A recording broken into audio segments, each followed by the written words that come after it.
मैं उम्मीद करता हूँ कि आप सब खैरियत से होंगे और इस वक्त अपने जिस भी काम में आप मसरूफ़ हैं उस काम में आप बड़ी हसन और उसलूबी के साथ सर अंजाम दे रहे होंगे।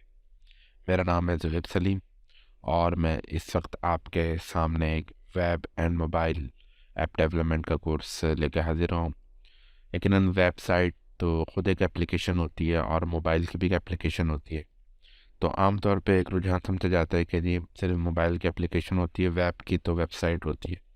तो असल में ऐप से जो मुराद है वो एप्लीकेशन से मुराद है, यानी कि एप्लीकेशन का कोई काम करने की चीज़। एक वेबसाइट जो कोई काम सर अंजाम देती है, आपकी ईमेल भेजती है या रिसीव करती है, तो वो भी एप्लीकेशन के दर्जे में आती है। और मोबाइल की एप्लीकेशन तो यकीनन वो भी कोई ना कोई काम सर अंजाम देती है आपके मोबाइल के ज़रिए, तो वो भी एप्लीकेशन में शुमार होती है। तो इस वक्त इस कोर्स में हम मोबाइल एंड वेब दोनों एप्लीकेशंस को बनाना सीखेंगे। तो सबसे पहले जो बुनियादी जुज़ होगा इस कोर्स का, उसमें हम सबसे पहले HTML5 सीखेंगे। HTML 4.1 तकरीबन मेरी आखिरी मालूमात के मुताबिक और जो मुझे याद पड़ता है 1998 यानी 1998 में HTML का 4.5 वर्जन आया था और उसके बाद तकरीबन 2012 में HTML लॉन्च हुई थी। तो उसके बाद से अभी तकरीबन 2023 चल रहा है, तो इसमें बहुत सारी अपडेट्स आ गई 11 साल के अरसे में। और कुछ लोग गुमान कर रहे हैं कि HTML 6 आएगी, तो अभी तक वो नहीं आई क्योंकि HTML 5 अभी इस वक्त मुकम्मल नहीं हुई, इसके बहुत सारे टैग्स और अपडेट्स बाकी हैं। तो HTML और नई HTML 5 में क्या फ़र्क है, वो बेसिक फ़र्क ये है कि ये इस तरह की वेबसाइट बनाती है जिसको कंप्यूटर में आसानी से समझ सकता है। यानी कि उसमें पहले हम div वगैरह इस्तेमाल करते थे, लेकिन इसके अंदर बहुत सारे टैग हैं कैनवस के और असाइड के। उससे ना कंप्यूटर को पता चल जाता है कि कौन सी चीज़ है कंप्यूटर किस चीज़ में। आने वाले वक्तों में ऐसी वेबसाइट बना करेंगी जिन्हें जिस तरह इंसान बड़े आसानी से पढ़ लेते हैं, इसी तरह कंप्यूटर भी उनको आसानी से पढ़ लेगा। लेकिन इस वक्त तक जो वेबसाइट है वो ऐसी नहीं है कि जिनको इंसान तो बहुत अच्छी तरीके से पढ़ सके, लेकिन कंप्यूटर भी यानी कि मशीन लर्निंग उनको उसी तरीके से पढ़ सके जिस तरीके से एक ह्यूमन भी या एक आँख साइड को पढ़ती है। तो इंशाल्लाह इसको हम तफसील से देखेंगे। अगला हमारा स्टेप आता है CSS का। CSS का एब्रीविएशन बनता है कास्केडिंग स्टाइल शीट और इसका भी वर्जन 3 है। इसका वर्जन 2 आया था, मुझे याद नहीं पड़ता, लेकिन उसको भी तकरीबन एक दहाई पहले आया था और उसकी एक दहाई गुजरने के बाद ये 3 वर्जन आया है। तो CSS 3 का जो वर्जन है इसमें समझाने का सबसे आसान तरीका जो आज तक मैं अपने स्टूडेंट्स को और दोस्तों को बताता रहा कि इसमें 3D एनिमेशन सबसे पहले लॉन्च की गई।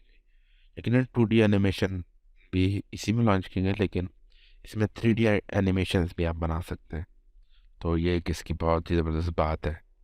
तो अभी तक CSS 4 नहीं आई है, तो उसमें यह होगा कि वर्चुअल रियलिटी के साथ शायद वो कनेक्ट करे। लेकिन इस वक्त वेब और मोबाइल में जो भी हमारी स्क्रीन है उसमें CSS 3 बड़ी खूबसूरती के साथ काम करती है। इवन के इस वक्त जो आप प्रेजेंटेशन देख रहे हैं इसमें भी CSS 3 का बहुत बड़ा किरदार है कि जिस तरीके से पीछे रेनबो कलर है और ये सर्कल है, उसके ऊपर एक ये दिल बना हुआ है और जिस तरह कट हुआ हुआ है, ये सब कुछ CSS के थ्रू हो सकता है। यानी कि अगर मैं आपको सिर्फ CSS 3 की कोडिंग दे दूं और बोलूं इस तरह की एक प्रेजेंटेशन बना दें बिना पावर पॉइंट का नोट पैड के, तो लेकिन उसमें कोई अच्छा डिसीजन तो नहीं होगा कि सब कुछ उससे करना। लेकिन CSS 3 में सलाहियत है कि वो ये सारा काम सिर्फ कोड की मदद से कर सकती है। तो इंशाल्लाह इसको हम बड़ी तफसीली तौर पे देखेंगे। इसके बाद ना जावा स्क्रिप्ट को मैंने, हालांकि यहाँ पे सिर्फ जावा स्क्रिप्ट नहीं लिखा, मैंने इसमें एक हेडिंग ज़रूरी समझा कि मैं लिखूँ व्हाट इज़ जावा स्क्रिप्ट। तो इससे पहले कि लोगों को जावा स्क्रिप्ट पढ़ाई जाए, वो ये बात बता दी जाए कि जावा स्क्रिप्ट है क्या। क्योंकि वो हमारे अक्सर उस्ताद कहा करते थे कि जिसको ये समझ आ गया ना कि ये क्या, वो ये सवाल समझ आ जाए कि जी सवाल में पूछा क्या जा रहा है, तो उसे आधा जवाब तो समझ आ गया। जिसको सवाल ही समझना है तो वो जवाब की तरफ अगर चला जाए तो लेकिन वो जवाब भी अधूरा रह जाता है क्योंकि सवाल अधूरा रह गया। तो जावा स्क्रिप्ट क्या है, ये बहुत पुरानी लैंग्वेज है। बल्कि इसको लैंग्वेज तो नहीं कहते लोग, इसको स्क्रिप्टिंग लैंग्वेज में शुमार करते हैं कि स्क्रिप्ट यानी कि आपके फ्रंट एंड पे चलती है और आज के दौर में ये बैक एंड वगैरह पे भी चलती है, सर्वर पे भी चलती है। तो जावास्क्रिप्ट क्या है कि जी उसकी एक आम मिसाल जो एक ज़माने से चली हुई आ रही है और आज भी लोग देते हैं, और वो बड़ी वैलिड है कि जी जिस तरह आप एक फॉर्म सबमिट करते हैं तो उसमें ईमेल एड्रेस के लिए लाजमी तौर पर उसमें @ का साइन होता है। दुनिया की कोई ऐसे ईमेल एड्रेस आपकी नज़र से नहीं गुजरी होगी जिसमें @ का साइन नहीं होता, यानी वो जो ए बना हुआ होता है उसके ज़रिए सर्कल होता है। तो अब एक शख्स ईमेल इनपुट करता है आपके फॉर्म में वेबसाइट पे और क्लिक करता है और वो @ का साइन डालना भूल गया, तो अगर जावास्क्रिप्ट ना हो तो होगा क्या कि वो सबमिट पे क्लिक करेगा, पेज लोड होगा, यानी कि लोड मतलब आपके इंटरनेट पे लोड होगा, सर्वर पे जाएगा, सर्वर चेक करेगा, ओ भाई इसमें तो @ का साइन ही नहीं है, फिर वो जवाब भेजेगा वापस, फिर दोबारा लोड करके वापस आएगा और बोलेगा जी आपका ईमेल एड्रेस गलत है। यानी कि कंज्यूमर जो वेबसाइट का विजिटर था उसका भी इंटरनेट यूज़ हो गया, सर्वर भी यूज़ हो गया, सिर्फ एक @ के साइन की वजह से। तो जावास्क्रिप्ट क्या करती है कि ना, जैसे वो यूज़र क्लिक करेगा सबमिट पे, वो उस पेज को सबमिट ही होने देगी, वही इनपुट दे देगी फ़ौरन से कि जी इसमें email address is not valid, या ईमेल एड्रेस में ये चीज़ मिसिंग है, या आपका फ़ोन नंबर मिसिंग है। तो जावास्क्रिप्ट ये काम करती है कि ये ऑन द स्पॉट वो जो काम जो सर्वर पे जाके होना होता है, वो कोड हम वेबसाइट के साथ क्लाइंट पर ही भेज देते हैं। क्लाइंट मतलब जो कि यूज़र्स को विजिट कर रहा होता है, क्लाइंट उसके कंप्यूटर को क्लाइंट कर जाता है, और जो सर्वर होता है जहाँ से वो वेबसाइट का कोड आ रहा होता है, वहीं पर ही वो सारा कोड भेज देता है कि जी सिर्फ सर्वर वो चीज़ें चेक करेगा कि जो अ, अ, बहुत ज़्यादा यानी कि प्रोग्रामेबल है, या उसके सर्वर पर इंफॉर्मेशन मौजूद है। यानी कि अगर एक ईमेल एड्रेस से जो दोबारा यूज़ हो रहा है तो यकीनन इसका पूरा डेटाबेस तो वो नहीं भेज सकता क्लाइंट पर, तो ये तो वो चेक कर लेंगे कि ये ईमेल एड्रेस डुप्लीकेट है या नहीं है, लेकिन ईमेल एड्रेस को चेक करना, फ़ोन के फॉर्मेट को चेक करना, इस तरह की चीज़ें जावास्क्रिप्ट के थ्रू हम करते हैं और बड़ी आसानी हो जाती है। अगर 1000 यूज़र हैं और वो 1000 यूज़र में से 500 यूज़र गलत ईमेल एड्रेस टाइप करते हैं और वो सिर्फ सर्वर इसलिए इस्तेमाल हो कि उनको जवाब दे, तो यकीनन सर्वर पे कितना लोड आ जाएगा। तो इन 500 यूज़र की हम रिक्वेस्ट या ना एक्सेप्ट करें, उनको उन्हीं के कंप्यूटर में बता दें कि जी आपने ईमेल एड्रेस गलत लिखा है, बनाया, मैंने सही लिख के हमें दुरुस्त इन्फॉर्मेशन दें। जब इसकी मिसाल एक ऐसी है, रिसेप्शनिस्ट की सी है। एक रिसेप्शन होता है, आप किसी बहुत बड़े दफ्तर में जाएं या अस्पताल में, अल्लाह ना करे आपको जाना पड़े, या ऐसे ही आप अगर रेगुलर चेकअप के लिए जा रहे हैं, तो वहाँ पे एक रिसेप्शनिस्ट होता है, वो जो आपको बताता है जी आप इस रूम में चले जाएं, आप फलां डिपार्टमेंट में चले जाएं, वो डिपार्टमेंट फर्स्ट फ्लोर पर है, सेकंड पे। तो आप सोचें अगर वो रिसेप्शनिस्ट ना हो और आपको पूरे एक अस्पताल में घूमना पड़े जो 2-4 कनाल पर मुश्तमिल हो, और उसके फ्लोर भी बहुत सारे हों, 3-4, तो आप सोचें आपका कितना वक्त ज़ाया हो जाएगा सिर्फ एक रिपोर्ट के लिए। तो वो रिसेप्शनिस्ट क्या करता है, आपको गाइड कर देता है। जावास्क्रिप्ट का काम भी बिल्कुल उस रिसेप्शनिस्ट की तरह है कि ये आपको गाइड कर देगा कि जी आपने क्या इन्फॉर्मेशन सर्वर तक भेजनी है और क्या नहीं भेजनी। जो जो हम इसे बता देंगे भी आपने ये चेक करके भेजना है, ये वो चेक कर देगा, बिल्कुल उस रिसेप्शनिस्ट की तरह, जिसको हम काम दे देंगे जी आपने आने के बाद उनका फॉर्म चेक करना है, ID कार्ड चेक करना है, उन्होंने कोविड का सर्टिफिकेट है या नहीं है, और सो फोर्थ, जो जो काम हम बता देंगे जावास्क्रिप्ट सारे काम कर देगा। तो इस कोर्स में ना मैंने ये राइटिंग इसलिए लिखी कि इसमें हम जावास्क्रिप्ट जो पढ़ेंगे वो सिर्फ इस हद तक नहीं पढ़ेंगे कि जी सिर्फ जावास्क्रिप्ट को वेब में कैसे यूज़ करना, बल्कि इसका मुकम्मल जिस तरह एक अलग से आप कोर्स करने जाएं JS का, तो इसमें पूरे मुकम्मल जावास्क्रिप्ट को पढ़ा जाएगा। अच्छा, जावास्क्रिप्ट का एक और नया नाम है, अगर आप वो कहीं सुने तो घबराइएगा नहीं, एक्मा, ECMA, एक्मा स्क्रिप्ट, ये इसका ऑफिशियल नेम है, जिसमें जो सारी बातें डिफाइन की गई हैं, और जावास्क्रिप्ट उस डिफाइन बातों का इम्प्लीमेंटेशन है। तो ये थोड़ी सी टेक्निकल बात है, इंशाल्लाह जैसे ही हम कोर्स स्टार्ट करेंगे तो आपको समझ आएगा। अच्छा, jQuery मैंने क्यों ये इस कोर्स में ऐड करा, एक्चुअली होता है क्या, जावास्क्रिप्ट का जो कोड है ना वो बहुत ज़्यादा लेंथी है। आप जब पढ़ेंगे तो अगर आप किसी कंप्यूटर साइंस का दोस्त हो आपका और आप उससे मिले, तो आपको ये कहेंगे यार जावास्क्रिप्ट मत सीखना, बहुत ख़राब लैंग्वेज है, आदमी जितना इसमें बोर होता है किसी लैंग्वेज में बोर नहीं होता। तो उनकी ये बात से मैं अग्री करता हूँ, लेकिन इन बात सच है कि जावास्क्रिप्ट में एक कोड लिखने के लिए इतना ज़्यादा कोड लिखना पड़ता है, और एक एक सेंटेंस भी गलत हो जाए तो पूरा कोड बंद हो जाता है। तो उसकी आसानी के लिए एक फ्रेमवर्क है जावा स्क्रिप्ट का। इसमें क्या होता है कि कोड लेस होता है और ये काम फौरन कर देता है। तो फ्रेमवर्क का मतलब होता है कि एक और लेयर ऊपर चढ़ाई हुई है जो आसानी के लिए, जिस तरह आपका ये लैपटॉप आपके सामने, इसके ऊपर जो बटन का है ये एक फ्रेमवर्क है, नीचे कीबोर्ड है और नीचे मदरबोर्ड है और ऊपर ये कीबोर्ड है, तो आप प्रेस करते हो मदरबोर्ड उसको पढ़ता है और आपके सामने कमांड आ जाती है। तो jQuery बिल्कुल इसी तरह काम है कि बस आपने बटन्स, यानी कोई बटन तो नहीं होंगे, यानी आप छोटे छोटे कोड लिखेंगे बटन की तरह और वो काम हो जाएगा। अब इस तरह जब आप जावास्क्रिप्ट भी सीख लेंगे, jQuery भी, तो बूटस्ट्रैप में जो है वो jQuery इस्तेमाल होती है और बिल्कुल आसानी के साथ। ये भी एक फ्रेमवर्क है, इसमें 3 चीज़ें शामिल है, HTML, CSS और जावास्क्रिप्ट। इन तीनों को मिला के ये बूटस्ट्रैप का एक फ्रेमवर्क बना है, जिसमें वेबसाइट जो है रिस्पॉन्सिव बनती है। रिस्पॉन्सिव मतलब दुनिया में इस वक्त हज़ारों स्क्रीन साइज़ मौजूद है। आपका मोबाइल का अलग साइज़ है, आईफोन के फ़ोन्स का साइज़ अलग है, एंड्रॉयड का अलग है, गूगल का अलग है, इसके अलावा शाओमी, ओप्पो, हर किसी के मुख्तलिफ स्क्रीन साइज़। तो उन सब साइज़ के लिए कैसे वेबसाइट बनाए, तो बूटस्ट्रैप ने वो काम आसान कर दिया। अब आपको अपनी वेबसाइट हर डिवाइस पे चेक करने की ज़रूरत नहीं कैसे नज़र आ रही है, या ऑटोमेटिकली उसको एडजस्ट कर देगा। इवन कि अगर आप चाहते हैं कि मेरी वेबसाइट आईफोन पर ऐसी दिखे और लैपटॉप पे ऐसी दिखे और टैबलेट पे ऐसी दिखे और प्रोजेक्टर पे ऐसी दिखे, वो भी इसमें डिफ़ाइन कर दिए गए।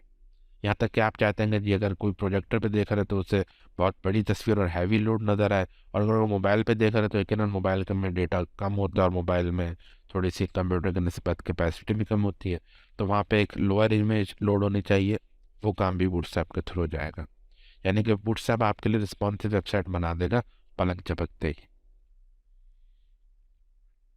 अच्छा, इसके बाद होगा क्या कि ना, जब हम ये 3-4 चीज़ें सीख लेंगे तो उसके बाद हम यहाँ पे एक प्रोजेक्ट बनाएंगे, यानी कि HTML, CSS, जावास्क्रिप्ट और बूटस्ट्रैप को मिला के एक मैंने जो हैशटैग लिखा है पर्सनल पोर्टफोलियो, यानी कि एक आप अपना पोर्टफोलियो बना सकें इंटरनेट पे और उससे हम गिटहब पे लाइव करेंगे। यानी आप किसी को भी अपना लिंक देंगे github.com/ मेरा नाम ज़ुहैब है तो ज़ुहैब सलीम, तो वो आपका पोर्टफोलियो और रेंडर हो जाएगा।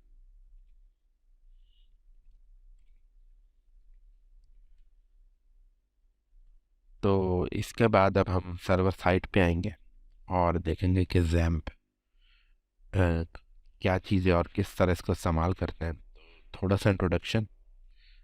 जैप जो है एक्चुअली वेबसाइट जो होती है एक सर्वर पर चलती है। वो सर्वर क्या होता है, अ, यानी कि जो PHP लैंग्वेज है जो हम इसमें पढ़ने जा रहे हैं इस कोर्स में, वो सर्वर पर रन होती है।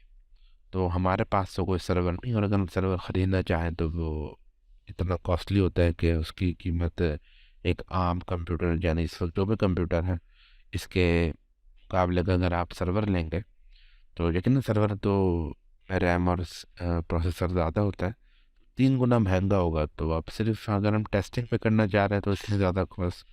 तो एक सॉफ्टवेयर है जो कि हमारे कंप्यूटर के अंदर एक छोटा सा सर्वर बना देता है, जिसको PHP उसके ऊपर चलती है और हम अपना जो है वेबसाइट चेक कर लेते हैं। सारा जो होस्टिंग कंपनीज होती है उनके पास सर्वर होता है और उनके पास भी सॉफ्टवेयर इंस्टॉल होता है। तो जैम्प जो है XAMPP, जैम्प इसका नाम है। तो इसमें एक्स का जो मतलब है वो है एनी ऑपरेटिंग सिस्टम, यानी कि जैम का हर वर्जन अवेलेबल है कि जो लिनक्स पे भी चल जाता है, जो और दूसरे जो यूबंटू वगैरह पे मैंने चेक नहीं करा लेकिन शायद उस पर भी ये चल जाता है। तो नीचे मैंने इसकी एब्रिविएशन लिखी हुई है। एक्स का मतलब तो एनी ऑपरेटिंग सिस्टम, ए से मतलब अपैची, यानी ये उस सर्वर का नाम है जिस पे PHP चलती है। एम से माइस्क्ल, पी से PHP के इसके अंदर PHP भी इंस्टॉल हो जाएगी जब आप इसको इंस्टॉल करेंगे, और पी से पर्ल, ये भी एक चीज़ है लेकिन ये हमारे लिए यूज़लेस है इस वक्त और इसको हम इस्तेमाल नहीं करते। तो नीचे मैंने एक टर्म और लिखी, अगर आप देखें मैम्प, लैम्प और वैम्प, तो ये कुछ और सर्वर है। मैम का मतलब यानी कि ये मैक के लिए बने, लैम्प का मतलब यानी कि लिनक्स के लिए बने, और वैम्प यानी विंडोज़ के लिए। लेकिन मेरी जो प्रैक्टिस है वो जैम पर है, और आमतौर पे आपने मुख्तलिफ सर्वर्स पे जैम पे इंस्टॉल हुआ हुआ देखा होगा। तो जैम्प हम इसमें प्रेफर करेंगे। वही बात अब आपके सामने क्लियर है जिसकी हम काफ़ी देर से इंतज़ार कर रहे थे कि PHP का फुल कोर्स। तो मैंने ये हेडिंग यहाँ पे ख़ास वजह से लिखी है कि आमतौर पे होता क्या है कि वेब डेवलपमेंट में ना मुख्तलिफ इदारे PHP सिखाते तो हैं, लेकिन वो उस हद तक सिखाते हैं कि जितना उस कोर्स के साथ दूसरी चीज़ें सिखाई गई। तो इधर ऐसा नहीं होगा। मैं आपको जो PHP सिखाऊंगा वो बिल्कुल इस तरह होगा कि अगर आप कोई लायदा से PHP यानी कि PHP एडवांस का कोई कोर्स करना जाएंगे और उसमें आपको डेप्थ यानी कि बिल्कुल डीप तक जाके PHP की नॉलेज दी जाएगी, तो इसमें पीएचपी हम बिल्कुल उसी तरीके से पढ़ेंगे कि बिल्कुल इन डेप्थ जाके, और सारे फंक्शन बेसिक पीएचपी के पैरेंथेसिस से लेके ओपनिंग एंडिंग टैग से लेके उसके अंदर जो जो चीज़ हम बना सकते हैं वो सब हम पीएचपी में इसको देखेंगे। माईएसक्यूएल एक डेटाबेस है। तो इससे पहले माईएसक्यूएल की तरफ आऊँ, मैं डेटाबेस को डिफाइन करना यहाँ पे बड़ा ज़रूरी समझूंगा। आमतौर पे लोग समझते हैं जी डेटाबेस का मतलब ऐसा होगा कि बहुत सारी हार्ड डिस्क रखी हुई होंगी और ना उसके अंदर डेटा जाकर सेव हो रहा होगा और फिर जब हम क्लिक करेंगे वहाँ से डेटा निकल के आएगा। तो यकीनन ये बात आपकी सही है, लेकिन असल जो डेटाबेस का मकसद आपके और हमारी टर्म में, वो जो आपके जहन टर्म में आपके जहन में खाका है वो है हार्डवेयर के तौर पे। लेकिन हम लोग क्योंकि सॉफ्टवेयर डेवलपर हैं तो हमारे लिए डेटाबेस भी सॉफ्टवेयर होगा। एक्चुअली डेटाबेस उस सॉफ्टवेयर को कहा जाता है कि हार्ड डिस्क में ना जो चीज़ें रखी जाती हैं वो एक तरतीब से नहीं रखी जाती। अभी आपने एक फ़ाइल सेव करी, फिर दूसरी कर दी, फिर तीसरी। तो ऐसा नहीं है कि वो सब एक ही तरतीब में रखी होंगी, यानी कि इंडेक्स 1 2 3 पे। वो कहीं के कहीं रखी जा सकती हैं। तो डेटाबेस उस सॉफ्टवेयर का नाम है जो को याद रखता है कि जी डेटाबेस के किस हिस्से में ये वाली फ़ाइल मौजूद है। और अक्सर फाइलें बहुत ज़्यादा बड़ी होती हैं, 1 GB 2 GB या 10 GB के। तो वो एक साथ एक ही क्यू में नहीं आ सकती, उन्हें मुख्तलिफ टुकड़ों में रखा जाता है। तो ये इसको याद रखना कि किस टुकड़े में कौन सी फाइल है, कौन सा हिस्सा और कौन सी फाइल कहाँ है, इस सॉफ्टवेयर का नाम डेटाबेस होता है। तो हम इसमें बहुत सारे इस तरह के सॉफ्टवेयर लिखे गए। ऑरेकल है, माईएसक्यूएल है।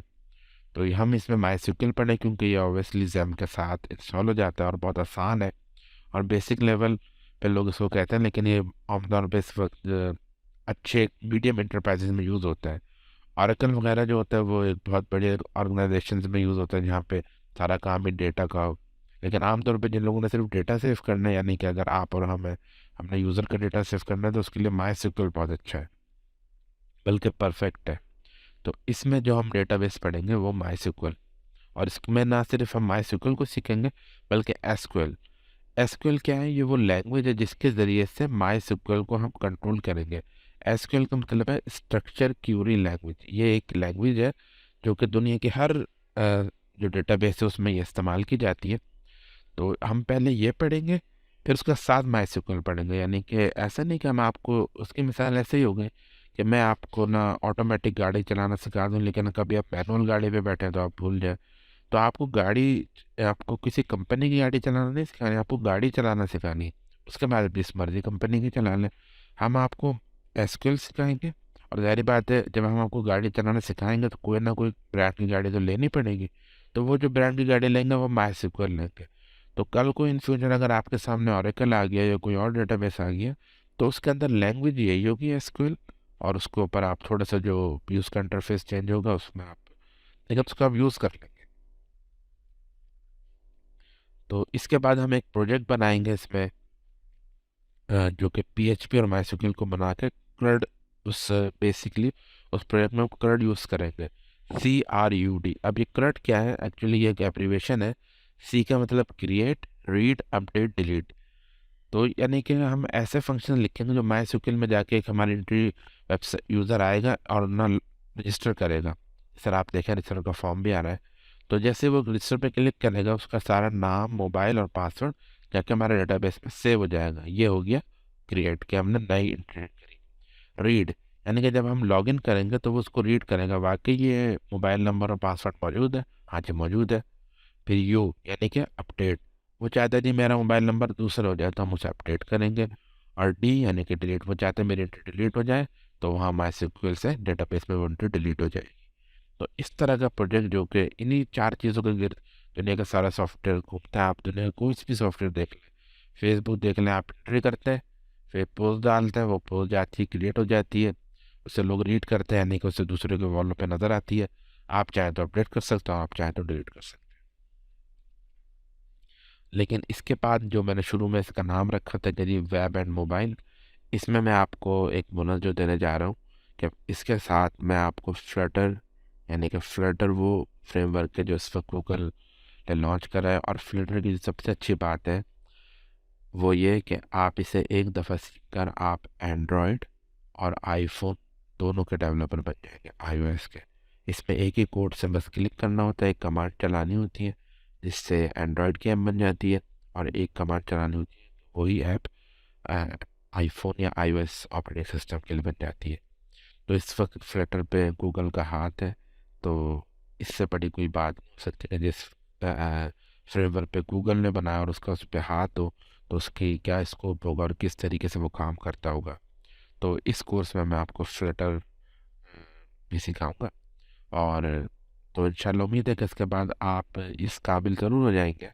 वैसे तो रिस्क के जो तयन वो अल्लाह ताला के हाथ में, और अल्लाह फरमाता है आप जिसको जब चाहे जितना चाहे दे सकते हैं।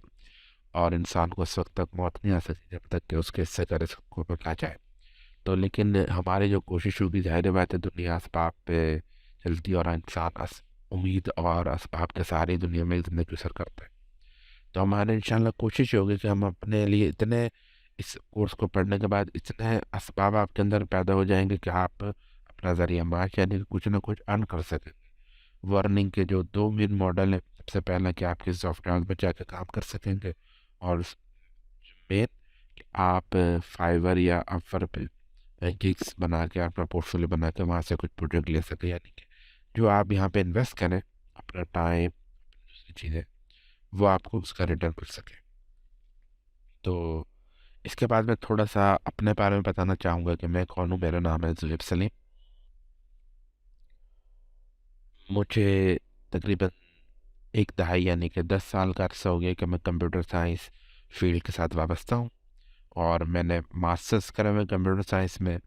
और इसके अलावा मैं बहुत सारी टेक्नोलॉजीज़ को पढ़ता रहता हूँ। ये इस वक्त आपके सामने एक यूट्यूब का कोर्स अवेलेबल है, जिसमें लिखा हुआ आ रहा है कि कोऑर्डिनेटर पीएचपी ट्यूटोरियल। तो ये ट्यूटोरियल मैंने बनाया था, जिस तरह के आप ये नाम देख सकते हैं ज़ुएब सलीम। 2016 में गलबन मैंने बनाया था। 6 साल हो गए इस कोर्स को। 23 है तो 6 माइनस करें तो 17 में गलबन ये आ गया 2016 में। और इस पे 69,000 व्यूज़। तो ये कोर्स मैंने एक मशहूर ब्लॉगर है पाकिस्तान के, ऑनलाइन उस्ताद डॉट कॉम उनकी वेबसाइट है, और अब्दुल वली उनका नाम है। तो ये कोर्स मैंने उनके लिए डिज़ाइन करा था 2016 में, जब से मेरा पहला कोर्स था। इसके अलावा मैंने कराची में एक इंस्टीट्यूट है इंफ्रा, उसमें मैंने पढ़ाया है। और मुल्तान में कुछ अरसे के लिए मैंने दी नेट राइडर एक और इंस्टीट्यूट है, तो इसमें भी मैंने अपनी सर्विसेज दी है। इसके अलावा मेरा ये चैनल है मेरे नाम से ज़ुएब सलीम। इस पे थोड़े से सब्सक्राइबर हैं। तो मैंने ये कोर्स बनाया पाइथन प्रोग्रामिंग ट्यूटोरियल का, जिसमें तकरीबन 19 वीडियो है, मुझे याद पड़ता है 18। हाँ, एक ये मिला के 19। तो मैंने ये पाइथन का प्रोग्रामिंग ट्यूटोरियल बनाया है। तो और इसके अलावा मैंने वर्डप्रेस का भी ट्यूटोरियल बनाया, लेकिन वो प्राइवेट है, तो अभी तक वो अपलोड नहीं हुआ है। तो अगर मुझे मौका मिला तो इंशाल्लाह मैं उसको भी अपलोड कर दूँगा। तो ये मेरा कुछ थोड़ा सा बैकग्राउंड था कि मैंने पढ़ने पढ़ाने के शोबे से वाबस्ता रहा, और इस वक्त भी मैं पढ़ता रहता हूँ कुछ चीज़ें।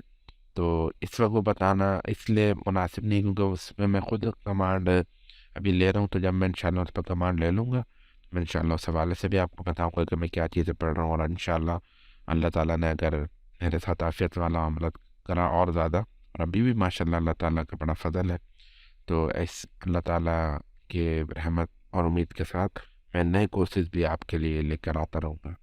तो मैं उम्मीद करता हूँ कि ना ये प्रेजेंटेशन आपके लिए मुफीद और कारामत साबित रही होगी। तो अगर आपके जहन में कोई सवाल है तो आप मुझसे मेरे यूट्यूब चैनल पे पूछ सकते हैं। और हाँ, सबसे अहम बात कि अगर आप बुरा ना माने तो क्या आप मेरे चैनल को सब्सक्राइब कर देंगे, इस दुआ के साथ कि अल्लाह ताला आपको बहुत ज़्यादा खुश रखे और अल्लाह ताला आपका हामी और नासिर रहे। ज़ुएब सलीम का अस्सलाम वालेकुम। अल्लाह